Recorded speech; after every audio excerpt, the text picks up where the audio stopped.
Somewhere between the glistening cul-de-sacs of Spring Valley and the marbled indifference of the South Carolina legislature, a gun was fired into the air, and the Old South spoke again through the muzzle of a BMW driving man who reportedly shouted, "Keep on running, boy," to a black jogger. It was 6 a.m. in Columbia. The sun had barely risen, but the past, it seems, was wide awake. Enter Jonathan Felkel, age 33, white-armed, and, if police interviews are to be believed, disturbingly honest about his motive: race. For once, the narrative didn't require interpretation. This wasn't dog whistle racism, this was a bullhorn. Now, here's the twist.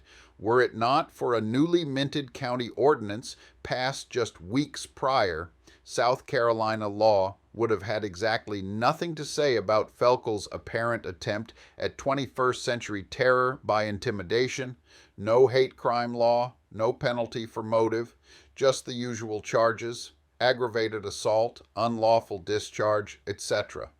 Very dignified, very polite. But Richland County, in a rare spasm of moral clarity, had done something unexpected. It passed a hate intimidation ordinance, a humble law really: 30 days in jail, $500 fine, enough to declare with a straight face that hate has consequences, barely a slap, but it carries a label. And as every Southern mother knows, shame, not pain, is the real punishment. Of course, the state itself remains curiously allergic to such labels. South Carolina is one of only 2 U.S. states, the other being Wyoming, which at least has the excuse of being mostly cattle, that refuses to adopt a statewide hate crime statute.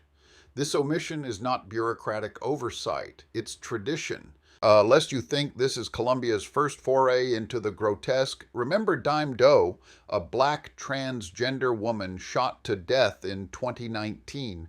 That case only found legal traction when federal prosecutors, channeling the ghosts of Matthew Shepard and James Byrd Jr., brought charges under national law. The state, as ever, watched from the veranda. One could almost admire the consistency. In a world full of fickle convictions, South Carolina's resistance to civil rights legislation has been devout. Local ordinances then become acts of rebellion, tiny jurisdictional revolts against a legislature more interested in defending abstract liberties than actual lives. But let us not place all blame on lawmakers. Complacency is a group project. Voters allow this, communities normalize it, and until recently, many assumed, conveniently, that racism had retired or at least gone on sabbatical.